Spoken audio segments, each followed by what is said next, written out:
Buenos días, mis apreciados oyentes y hermanos en la fe. Hoy martes 29 de junio, por la gracia de Dios, listos para leer esperanza a tu vida. Gracias por ser parte de este programa. Los unos y los otros. Leemos en el libro de Gálatas, capítulo 6, versículo 2. Sobrellevad los unos las cargas de los otros y cumplir así la ley de Cristo. Y también leeremos en Filipenses, capítulo 2, versículos 3 y 4. Nada hagáis por rivalidad o vanagloria, antes bien en humildad, considerando a los demás como superiores a vosotros. Versículo 4. No mirando cada uno lo suyo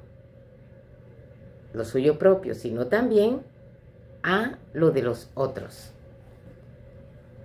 George dice que la frase los unos a los otros, Carl George, se repite 59 veces en el Nuevo Testamento. Además, existen muchas expresiones que se refieren a la concordia, el servicio y la buena relación con las demás personas. Estén en paz, dice. Lavarse los pies. Conocerán todos que son mis discípulos cuando ustedes se amen. Sean afectuosos, tengan el mismo sentir. No nos juzguemos, saludémonos, espérense, tengan el mismo cuidado, sírvanse por amor, no sean vanagloriosos, no tengan envidia, sopórtense, sean amables y misericordiosos, perdónense, sométanse unos a otros, aliéntense, edifíquense, exhórtense, abunden en amor, confórtense, estimúlense a las buenas obras, no hablen mal, no se dejen, confiesen sus pecados, oren. No es no se dejen, es no se quejen. Corrección. Sean todos de un mismo sentir, sean compasivos, fraternales, con espíritu humilde, fervientes, hospitalarios, sírvanse, revístanse de humildad. Si nos amamos unos a otros, Dios permanece en nosotros y su amor se perfecciona en nosotros. Pablo añade que debemos sobrellevar los unos las cargas de los otros. El creyente guiado por el Espíritu Santo siempre va a pensar en los demás y va a procurar servirles. La persona que es legalista no se interesa en llevar las cargas de los demás. Al contrario, aumenta la carga de los demás. Los fariseos, por ejemplo, ese grupo religioso de dirigentes que había en el tiempo de Jesús, ellos siempre estaban añadiendo todavía más especificaciones a los mandatos que Dios había dejado. Así que ni siquiera ellos podían cumplirlo y les exigían a los demás. El legalista siempre es más duro con los demás que consigo mismo. Quien es guiado por el Espíritu Santo demanda más de sí mismo que los demás. Muchas veces, querido, también nosotros caemos en esta situación. A veces, tal vez no con la idea de perjudicar a nuestro hermano, a nuestros jóvenes, sino con la idea de querer hacer algo, de querer ayudar. Pero difícilmente cuando nosotros apuntamos a alguna situación negativa, si no se nos da el espacio como para poder colaborar, realmente siempre vamos a ser señalados. Así que es mejor a veces de que no lo hagamos. El legalista busca condenar y esconder sus pecados detrás del caído. La persona espiritual reconoce su pecado y busca restaurar, como quien remienda una red de pescar para continuar siendo útil, o restaura aún eso que está ya bien roto. El legalista se alegra cuando el hermano cae y también lo exhibe. El espiritual se duele. No compite con el que erró y no busca quedar bien haciendo quedar mal a su hermano. Estos son los sabios consejos del Señor. ¿Quién es dirigido mi amado oyente, mi hermano en la fe, dirigido por Dios, tiene el espíritu de mansedumbre, de amor, de humildad, porque reconocemos nuestra propia debilidad, mientras que cuando caemos en este grave error de ser legalistas, tenemos una actitud de orgullo y condenación, pues podemos pensar que nosotros estamos exentos de pecado, y eso es gravísimo, porque no hay uno de nosotros que no haya pecado. Todos somos pecadores, definitivamente, necesitados de la gracia de Cristo. El legalista no tiene la disposición de ganar al hermano caído. En cambio, la persona que es espiritual siempre está detrás de la gente buscando salvar, porque el amor de Cristo está en su corazón. En una popular tira cómica, dice la niña Lucy, pregunta al niñito Carlitos en la tira cómica: ¿para qué estamos, Carlitos? Él le contesta: para ser felices a los otros. Luego, la niñita piensa y pregunta: entonces, ¿para qué están nosotros? El apóstol Pablo, mi amado, nos insta a todos nosotros, en el nombre del Señor, a sobrellevar las cargas unos de los otros. Uno quizás estemos haciendo la obra del acusador, porque la obra del acusador es del enemigo, pero a veces también nosotros hemos caído en esas situaciones. Que Dios nos perdone. No sigamos haciendo lo mismo. Otros hacen la obra del consolador. ¿Cuál haces tú, querido, que me escuchas, mi hermano en la fe? Si hemos estado actuando equivocadamente, no es tarde. Podemos entonces pasarnos al lado de aquellas personas que dan consuelo, que le ayudan a los otros a sobrellevar también sus cargas. ¿Me permitirías contarte un poco de la biografía de este gran hombre? Es un gran hombre porque estaba lleno de Cristo, y Cristo lo hacía gran hombre. Nació en 1829 en Nottingham, Inglaterra, en una familia de una buena posición económica, que luego cayó en una gran pobreza. En esos tiempos eso era bien duro. Después de haber tenido tanto dinero y tener una posición estable económicamente, se encontraron en la miseria. Así que a los 13 años, William tuvo que interrumpir sus estudios y trabajar de aprendiz en una casa de empeño.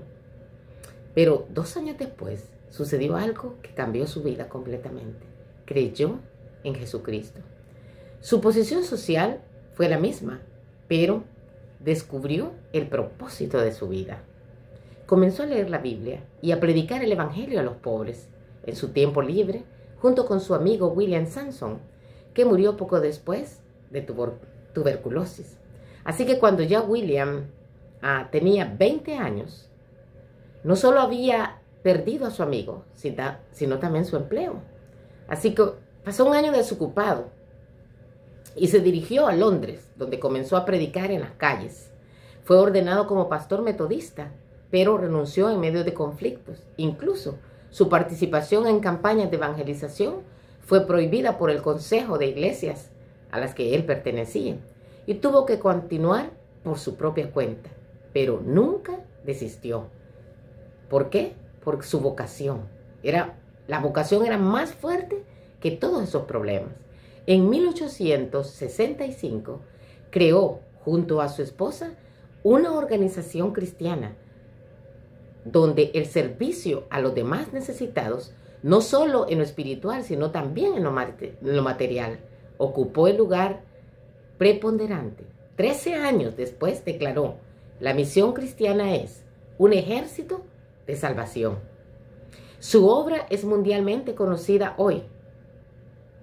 El ejército de salvación se expandió a muchos países, y aunque William Booth predicaba el nuevo nacimiento, podía decir, como la bíblica epístola de Santiago: la fe sin obras es muerta. Si yo estoy viendo a mi hermano que está cargado y agobiado, querido, y vengo yo y le hago más pesada su carga, eso no es lo que Dios nos indica a nosotros. Necesitamos, como hermanos en la fe y como hermanas, ayudarle un poco. Las reformas sociales que promovió William fueron muy notorias para la época y revolucionarias. entre ellas hogares para prostitutas, hogares para expresidiarios, abogados para pobres, comunidades agrícolas para la enseñanza de técnicas de cultivo, la creación de clínicas populares. Llegó a afirmar que si el Estado no cumple con sus obligaciones sociales, será tarea de cada uno de nosotros los cristianos cerrar esa brecha. Su propósito final era que las personas fueran salvas por Jesucristo y como parte de esa salvación integral, abolir la pobreza y terminar con los vicios que aquejaban a la sociedad de su tiempo. Ahora también, querido, no es la excepción. Hay un montón a nuestro alrededor de situaciones que como cristianos Dios nos está llamando a poder aliviar las cargas. No tengo intenciones, dijo él en uno de sus libros llamado Inglaterra Oscura y Sin Salida. No tengo intenciones de desviarme en lo más mínimo de mis principios básicos que han regido mis actos en el pasado. Mi única esperanza, dijo él, con respecto a la superación definitiva de la miseria de la humanidad, ya sea aquí, donde me toca que vivir, o donde les toque a ustedes que estar viviendo, pero el proporcionar alivio para la miseria terrenal, creo que solo estoy haciendo más fácil y posible lo que ahora parece difícil e imposible, que hombres y mujeres encuentren su camino hacia la cruz de nuestro Señor Jesucristo. Qué invitación más grande para nosotros, mi hermano. ¿Qué estamos haciendo en la comunidad donde nosotros vivimos por aquellos que llevan cargas grandísimas? Las cargas pueden ser de diferentes índoles. La obra del ejército de salvación en favor de los pobres, y para Inglaterra, en ese tiempo victoriano, donde las diferencias entre las clases sociales eran enormes, es un ejemplo para todos nosotros, mi amado que me escuchas. Para todos los hombres, mujeres, jóvenes y niños. Es fácil culpar a veces al gobierno, a los poderosos, a los opresores, pero es difícil dejar nuestra comodidad y hacer algo por esas víctimas. Algo interesante que decía William y que me llama mucho la atención, cuando él fue invitado por el rey Eduardo VII de Inglaterra, quien elogió el trabajo que el ejército de salvación estaba haciendo, esta fue la respuesta de William Booth. Le dijo: Majestad, hay hombres que ambicionan oro, otros desean convertirse en grandes artistas de la música, del canto, otros ambicionan fama, el poder político, pero desde que yo conocí a Cristo como el Salvador de los pecadores, mi ambición fue darle a conocer a las almas a Jesucristo. Que esa sea también nuestra ambición, querido. No tenemos que ir tan lejos. Allí donde estamos cerquita, quizás ahí mismo en tu hogar, tú necesites ayudarle a tu esposo, a tu esposa, a sobrellevar una carga pesada que tiene. ¿Cuál sea? No lo sé. Quizás allí también cerca donde trabajas, allí tu compañera del frente de tu escritorio está llevando una carga bien pesada y quizás necesita tu ayuda. Allí en ese pueblo donde vives, también puede ser que hayan bastantes personas que necesiten un aliciente, que necesiten una palabra de consuelo. Ánimo. Seamos nosotros entonces los que nos prestamos para sobrellevar el peso que a otros los agobia. Y por favor, huyamos y dejemos de ser aquellos que ponemos más pesada la carga, el tercio de leña, el fardo que otros ya llevan. Que Dios nos ayude poderosamente, querido. Que Jesucristo reine en nuestros corazones y nos haga sensibles también a esos pesos grandes que la gente lleva, ya sean emocionales, psicológicos, físicos, morales, cualquiera que sea. Tú puedes poner el hombro. Si no tienes otra manera, di: aquí están mis rodillas, voy a orar por ti. No estás solo. La paz de Cristo quede contigo, mi hermano. Si Dios lo permite, aquí nos veremos mañana. Amén.